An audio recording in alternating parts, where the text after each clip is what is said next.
그럼에도 불구하고 그리 안 되어지는 어떤 상황들이 우리에게 옵니다. 지난주에 우리는 뉴스를 통해서 가슴 아픈 장면들을 봐야 했습니다. 갑작스럽게 불어난 그 물로 인하여서 산이 무너지고 가족이 쓸려 내려가고 또 그 가족을 찾기 위해서 절규하고 또 무너진 그 이후의 현장들을 바라보면 망연자실하게 서 있는 농부들의 모습, 그런 모습들을 우리가 지켜봐야 했습니다. 흙탕물이 쏟아져 내리고 산이 무너져 내리는 그때를 바라보면서 신앙의 유무를 떠나서 아마 인간의 가장 그 깊은 내면에서부터 터져 나오는 어떤 근원적인 질문 하나가 있을 것 같습니다. 그 질문은 하나님 어디 계시나요? 하나님 이렇게 선하게 살려고 몸부림치며 살고 있는 이들에게 왜 이런 고난이 주어져야 하나요? 왜 이런 고난을 하나님 허락하십니까? 라고 그렇게 질문하는 것입니다. 이게 뭐 결코 이런 질문이 불신앙적인 질문이 여러분 아닙니다. 오히려 절망의 한복판에서 내동적이 처진 그 인간들이 할 수 있는 가장 정직하고 처절한 절규가 그런 절규 아닌가라고 생각이 들어집니다. 또 이런 어떤 상황들을 보면서 우리 스스로도 하나님 어떻게 해야 될까요? 라고 하는 그런 질문을 던진다라고 하는 것은 우리가 무감각하지 않은 그런 사람들이다라고 하는 반증인 거예요. 하나님을 찾고 있다라고 하는 것 자체, 하나님을 구하고 있다라고 하는 그 자체만으로도 살아계신 하나님을 향하여서 답을 구하고 있는 몸부림이다라고 저는 비춰집니다. 그래서 이걸 우리 하나님 어디 계세요? 하나님 왜 이런 고난을 허락하세요? 라고 하는 그 질문을 던질 때 이건 불신앙적인 질문이 아니라 답을 찾기 위한 하나의 여정일 수 있다라고 하는 거예요. 오늘 시편 46편에도 그 답을 찾았던 이가 우리에게 전해주는 어떤 이야기입니다. 시편 46편의 시작이 내용들을 이렇게 쭉 여러분 들여다보시면은 굉장히 평온한 상태에서 하나님을 찬양하고 고백하는 그런 내용이 아닌 것을 단번에 아실 수 있겠습니다. 오늘 시편 기자가 고백하는 것처럼 땅이 변하든지 산이 흔들려 바다 가운데 빠지든지 이거 단순히 어떤 시적 과장이 아닙니다. 고대인들에게서 땅이 흔들리고 산이 바다에 처박히는 어떤 그런 상황들을 본다는 것은 종말을 맞이하는 듯한 그런 상황일 겁니다. 최악의 혼돈 상태를 말하는 것입니다. 그런 혼란의 상황에서 하나님께 묻고 답을 들으며 그 답을 마음에 다시 한번 다듬고 담대하게 매우 역설적으로 찬양하는 노래가 오늘 시편 46편 이 찬양입니다. 1절 3절 말씀 보면은 이런 고백을 지금 하잖아요. 여러분 같이 한번 읽어 보십시다. 시작. 하나님은 우리의 피난처시요 힘이시니 환난 중에 만날 큰 도움이시라. 그러므로 땅이 변하든지 산이 흔들려 바다 가운데 빠지든지 바닷물이 솟아나고 뛰놀든지 그것이 넘침으로 산이 흔들릴지라도 우리는 두려워하지 아니하리로다. 하나님 어디 계십니까? 하나님 왜 그럽니까? 라고 하는 그런 질문을 던질 때 시편 기자가 그럼에도 불구하고 그가 두려워하지 않는 이런 상황들이 펼쳐진다 하더라도 두려워하지 않는 이유에 대해서 분명하게 아주 선명하게 환난 중에 만날 도움이시다라고 하는 큰 도움이시다라고 하는 그런 찬양을 하고 있습니다. 여기 보십시오. 환난 중에라고 하는 거에 여러분 좀 깊이 새김의 시간을 가졌으면 좋겠습니다. 환난이 오기 전에 하나님 막아주시기를 우리는 기대합니다. 그죠? 대부분 다 우리의 기대는 환난이 오기 전에 하나님께서 정말 강력한 방패막이로 불행의 화살들을 다 막아주셨으면 좋겠습니다. 라고 하는 그런 기대를 갖고 있습니다. 그런데 하나님은요, 환난 중에라고 그렇게 표현하십니다.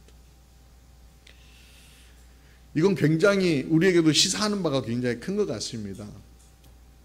성경이 증언하는 하나님은 우리를 고통 가운데 고통으로부터 격리시켜 놓고 그냥 고통하고는 담쌓게 사는 그런 분이 아니시라 고통의 한가운데에서 우리가 고통 당할지라도 그 고통의 한가운데에서 우리와 함께 하시는 분이다라고 하는 그런 놀라운 어떤 인사이트를 우리에게 전해주고 있는 것입니다. 즉 우리가 하나님이 어디에 계시냐라고 하는 그런 절규에 대한 답이기도 합니다. 바로 여기 내가 눈물 흘리는 고통의 한복판에 하나님이 나와 함께 하신다라고 하는 겁니다. 함께라고 하는 겁니다. 이건 뭐 고통의 현장뿐만 아니라 우리가 기뻐할 때든지 고난 당할 때든지 어떤 길을 걷더라도 하나님은 우리와 함께 하신다라고 하는 겁니다. 여러분 함께라고 하는 것이 굉장히 우리의 삶을 더 든든하게 안정감 있게 잡아주는 그런 단어입니다. 이런 안정감을 전하는 이야기 하나를 제가 여러분과 나누고 싶습니다. 2018년도 코로나가 바로 오기 전에 태국에서요. 탐누앙이라고 하는 동굴에 그 유소년 축구 선수들 12명하고 코치 한 분, 그래서 전체 13분이 그 굴에서 실종되는 사건이 있었습니다. 영화로도 이렇게 이 이야기가 그 소개돼서 상영이 되었는데요. 탐누앙이라고 하는 이 동굴은 직선 거리만 3.2km 정도 되어지는 그런 아주 깊은 동굴이라고 해요. 내부가 미로처럼 아주 복잡하게 오르락 내리락 하는 것으로 유명한 동굴이기도 합니다. 축구 훈련을 마친 그 코치가 아이들과 함께 그 동굴을 관광을 갔어요. 놀러 간 거예요. 근데 갑작스럽게 폭우가 쏟아지면서 물이 불어나면서 그 동굴 안 어느 지점에 갇히게 됩니다. 밖을 지나던 분들이 아이들이 타고 왔던 그 자전거 뭐 이런 것들을 발견하면서 아이들이 지금 이 안에 있구나라고 그렇게 알게 되고요. 그래서 이제 아이들을 찾는 구조 작업을 펼치게 됩니다. 근데 폭우로 불어난 물이 어마어마해서 그 물을 아무리 많은 어떤 그 펌프를 가져다 대서 뽑아내도 뭐 그냥 줄어드는 양이 줄지 않고요. 비가 계속해서 내리는 우기였다고 합니다. 이 이야기가 전 세계 뉴스를 타게 되면서 많은 전문가들이 자원봉사자로 참여하고 물 빼기 위해서 많은 사람들이 동원이 되어집니다. 그런데요, 그 아이들을 도무지 찾을 길이 없습니다. 열흘 동안 찾았는데 마치 모래에서 바늘 찾기 식으로 도무지 찾을 수가 없는 겁니다. 설상가상으로 물이 차올라 있으니까 어두운 동굴에서 아이들을 이렇게 뭐 손으로 더듬으면서 찾아내야 되는 거잖아요. 어디에 있는지도 모르고 전부 다 물이 차오르니까 전부 잠수 장비를 가지고 아이들을 찾아가는 거예요. 아이들도 버티기 힘든 그런 상황이잖아요. 근데 놀라우게 열흘 만에 아이들을 발견을 합니다. 저게 이제 아이들 발견하고 위쪽에 있는 그림이 이제 아이들 발견해서 아이들에게 체온을 뭐 보호할 수 있는 그런 것들 이렇게 전해주고 사진 찍는 그런 장면입니다.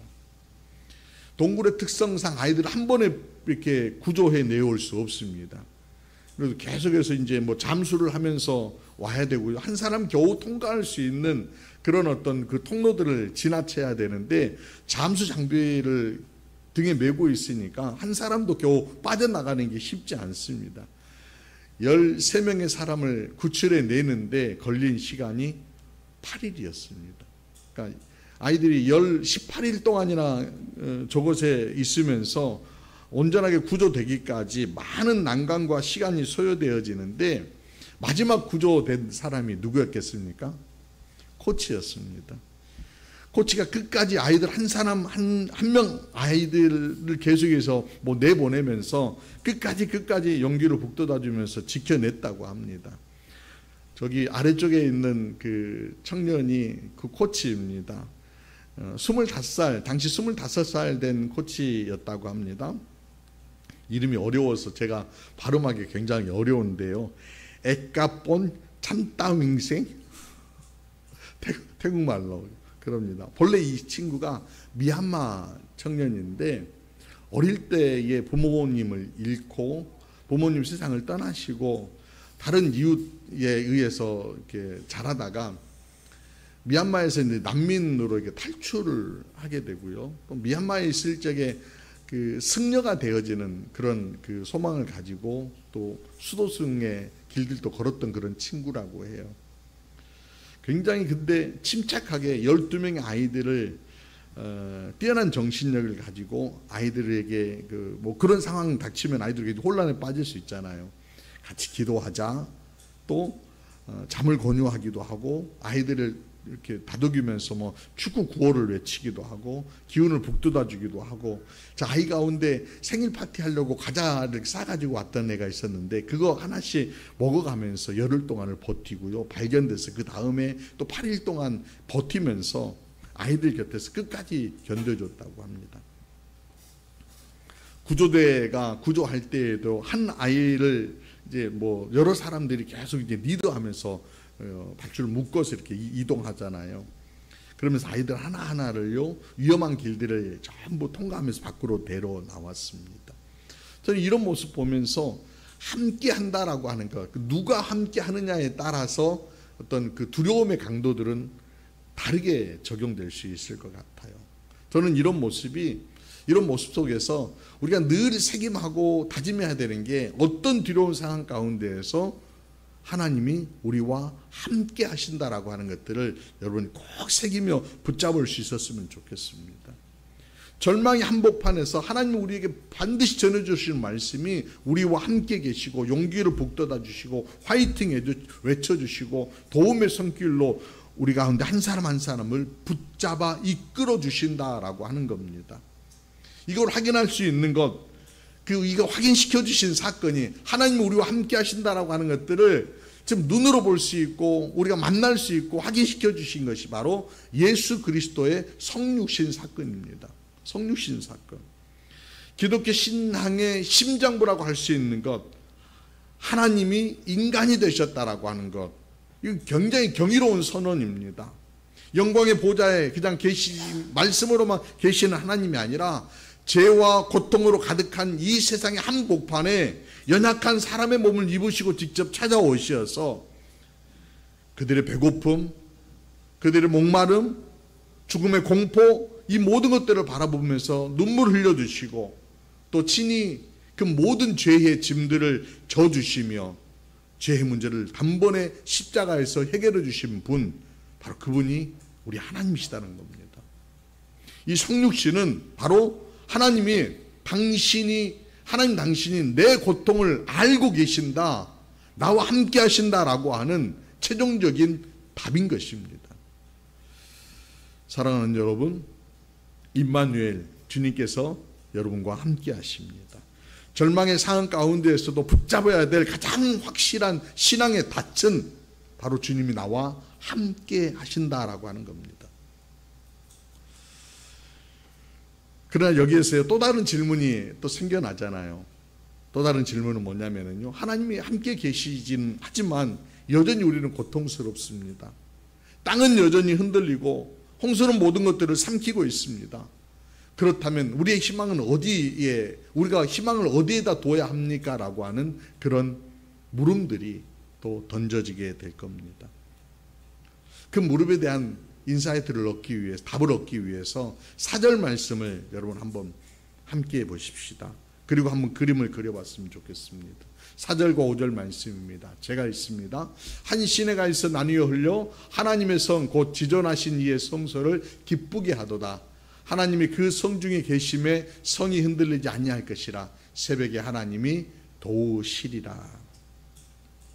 한번 그림을 그려보면은요, 한 시내가 있어 나뉘어 흐른다라고 그렇게 표현을 합니다. 나뉘어 흘린다. 나뉘어 흘리는데 한쪽에는 계속해서 요동치는 물이 흘러가고 또 한쪽에서는요, 하나님의 성, 지존하신 이의 성소 안에 기쁨의 어떤 일들이 이렇게 펼쳐진다라고 하는 거예요. 저는 이 장면이 그 현실 안에서 두 개의 이야기가 이렇게 펼쳐지고 있다라고 하는 것으로 해석이 되어지더라고요.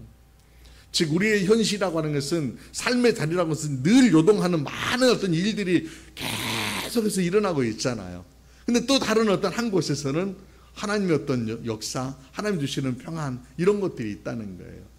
마치요 태풍이 불면은 겉바다는 막 요동쳐가지고 파도가 막 올라갔다 내려갔다 그러잖아요. 근데 심의 깊은 곳은요 아주 고요하게 잔잔하게 흐르듯이 우리가 살고 있는 이 세상 안에도 여전히 우리 가운데 삶의 치열한 현장들이 계속 요동치고 있지만은 우리 내면의 깊은 곳 가운데에서는 우리 가운데 함께 하시는 그 주님으로 인하여서 또 다른 어떤 은혜의 샘들이 흐르고 있고요, 은혜의 강들이 흐르고 있더라라고 하는 겁니다. 영혼의 심의 해가 세상의 폭풍을 침범할 수 없는 하나님의 평강이 흐르고 있다라고 하는 것들을 여러분 새겨보시고 만날 수 있었으면 좋겠습니다. 신앙 안에서 붙잡아야 되는 것은 뭐입니까? 요동하는 것들 때문에 계속해서 마음 빼앗겨버리고 그 문제에 집중하고 그 문제에 휩쓸려가고 그 문제 때문에 감정 상하고 흔들리는 것이 아니라 저 내면 기쁜 곳에서 나와 함께 하시고 나를 붙들어 주시고 나에게 기쁨을 주시고 평안을 주시는 심의 평안함을 여러분 누려보자라고 하는 겁니다. 오늘 예배를 드리면서도 그런 은혜가 저와 여러분 가운데 있기를 원합니다. 그걸 붙잡는 거예요. 그걸 붙잡는 거예요. 신앙이라고 하는 거 바로 그걸 붙잡는 거예요. 2차 세계대전 당시에 있었던 코리텐 붐 여사의 신앙 간증입니다. 2차 세계대전 당시에 그 유대인들을 도왔다는 그런 이유로 코리텐 붐 여사하고 언니 배 씨가요 강제 수용소로 끌려가서 수용당하게 됩니다. 수용소 생활이라고 하는 게 최악의 혼돈이잖아요. 굶주림, 질병, 또 폭력 이런 것들이 가득한 지옥과 같은 곳이에요. 그런데 거기다가 설상가상으로 그분들이 거하시는 이 막사, 수용되어져 있는 막사 안에는 다른 막사하고는 다르게 벼룩들이 아주 들끓는 그런 막사였대요. 벼룩들이. 다른 막사는 벼룩들이 별로 없는데 하필 그들이 수용되어 있는 코리텐 붐 여사하고 언니 배 씨가 있는 그 막사는 아주 유명한 벼룩이 들끓는 그런 막사로 유명했다고 합니다. 그러니까 뭐 편안하게 쉴 수 없는 끔찍한 곳이었다고 그렇게 고백을 합니다. 절망스러운 어느 날 배 씨가요 성경을 이렇게 묵상하다가 성경을 읽다가 범사에 감사하라 라고 하는 그런 말씀 구절을 만나게 됩니다. 그러고 나서 기도합니다. 하나님 범사에 감사합니다. 수용소에 있는데 뭐가 감사해. 함께해 주시니 감사합니다. 막 기도하다가 감사 제목을 막 찾다 보니까 이런 기도 제목들이 나오는데 갑자기 입술에서 벼룩 주신 것도 감사합니다. 그렇게 기도를 하게 되더라는 거예요. 언니 배 씨가 그렇게 기도하니까 동생 코리텐 붐이 아니 언니 뭐 벼룩 주신 게 뭘 감사해 라고 하면서 막 따져 물었다는 거예요. 다른 건 몰라도 어떻게 벼룩 주신 거 감사할 수 있어. 그런데요 나중에 몇 주 후에 아주 놀라운 사실 하나를 깨닫게 되는데 자신의 막사에는 벼룩이 있어서 이 독일 그 병사들이 근접을 안 하고 있다라고 하는 것을 발견했어요. 그러니까 이게 다른 막사는 뭐 사람들이 막 가가지고 군인들이 가가지고 뭐 폭력을 행사하고 감시하고 통제하고 하는데 그 막사에는 군인들이 안 오더라는 거예요. 왜 안 와요? 벼룩 때문에 안 오는 거죠. 오면은 자기들도 옮을 것 같으니까 오지 않더라는 거예요. 간수들조차 끔찍하게 그런 벼룩 때문에 반대로 보니까 그 막사에서는 예배를 드릴 수 있었고 육체적인 어떤 고통들, 죽음의 공포들 이런 것들에 대해서는 조금 이렇게 비껴가 있더라는 거예요. 그 순간 코리가 깨달았습니다. 가장 저주스럽고 고통스러운 현실이었던 나에게 지금 주어진 현실, 이 벼룩이라고 하는 것들이 혼돈이지만은 여전히 내 내면 깊은 곳에서 하나님을 부를 수 있고 하나님을 구할 수 있고 영적인 생명이 흐르고 있는 보호막이 이렇게 쳐져 있는 것 같은 그런 은혜를 그가 누리게 되었다고 합니다. 벼룩 때문에 벅벅벅 근거야 됐지만은 내면 안에 있는 마음만큼은 평안하게 하나님을 구하며 나아갈 수 있었다. 하나님의 임재라고 하는 생명의 강물이 흐르고 있는 것들을 그가 고백할 수 있었다. 그래서 감사하다라고 다시 한번 고백했다라고 합니다. 이런 겁니다. 하늘의 은혜가 절망의 한복판에 흐르고 있는 우리의 삶의 자리 가운데 겉모양들은 계속해서 요동하지만은 여러분의 내면 가운데는 여전히 새로운 주님께서 흘러주시는 주님이 함께 하심으로 부어주시는 그 안정감들이 흐르고 있는 것을 믿으시길 바랍니다. 그 안정감들을 여러분 붙잡을 수 있기를 바랍니다. 감사를 붙잡으면서 그 감사가 축복의 문을 열게 하는 그런 하나님의 원리들을 우리가 누리게 되는 저와 여러분이 될 수 있기를 바랍니다. 믿음은요, 믿음의 삶이라고 하는 것들이 이런 것들을 우리가 믿고 구하고 알아감으로 인하여서 점점 더 풍성한 어떤 신앙의 삶들을 살아낼 수 있는 것 같습니다. 그러면서요, 주님은요 우리에게 다시 한번 명령이라고 하는 것들을 전해주고 있습니다. 오늘 시편 기자를 쭉 보면은 계속해서 선언하고 선포하는 것들이 있는데 하나님의 명령이 10절 말씀 가운데 주어집니다. 뭐라고 하나님 명령하십니까? 같이 한번 읽어봅시다. 시작. 이르시기를 너희는 가만히 있어 내가 하나님 됨을 알지어다. 내가 문 나라 중에 높임을 받으리라. 내가 세계 중에서 높임을 받으리라 하시니라. 명령이긴 한데 굉장히 당황스러운 명령 아닙니까? 왜 당황스러우냐면은 가만히 있으래요. 아니 사람이 죽어가고 집이 떠내려가는 재난의 현장 가운데에서 내가 지금 정말 죽겠는데 어떻게 가만히 있을 수 있겠습니까? 라고 그렇게 불뚝뚝 떠올라오는데 어떻게 가만히 있느냐라고요. 그렇게 반문할 수 있는 그런 모습입니다. 마치 이것이 모든 것들을 하나님께 맡겨버리라, 아무것도 하지 말아라, 무책임한 방관처럼 비춰질 수 있는, 아니 영적인 나태를 정당화시키는 방법으로 사용되어질 수 있는 단어인 것 같아요. 가만히 있어라. 그런데요, 이 단어에만 여러분들 자꾸 주목하시면 안 되고, 가만히 있어 그 다음에 뭐입니까? 내가 하나님 됨을 알지어다. 그러니까 가만히 있는 것으로 끝나는 것이 아니라 하나님 됨을 알라라고 하는 또 다른 어떤 역사들이 반드시 있을 거라는 거예요. 그 역사들을 바라보면서 하나님의 하나님 됨을 알아라라고 하는 거예요. 알아라. 저는 이 장면이요, 마치 멈춤이 아니라 뭔가 새롭게 달리기 위해서 하나님의 에너지를 지금 충전시켜주고 있는 어떤 과정인 것처럼 비춰져요. 여러분 달려내려고 하면은 그냥 무작정 달려가서는 안 되는 거잖아요. 가만히 있어, 잠시 쉬어, 그리고 하나님 됨을 알아, 그 다음에 달려낼 수 있다라고 하는 거예요. 이런 원리들, 멈춤과 암과 그리고 움직임이라고 하는 것입니다. 우리가 살아날 힘들을 어디서 얻겠습니까? 에너지들 어떻게 충전받습니까? 하나님의 하나님 되심, 하나님이 역사하신다, 하나님이 주관하신다, 하나님이 움직이신다라고 하는 것들이 우리가 확신이 들어졌을 적에 그 하나님과 함께 내가 움직일 수 있는 겁니다. 그 하나님과 함께 동행하며 걸어갈 수 있는 것입니다.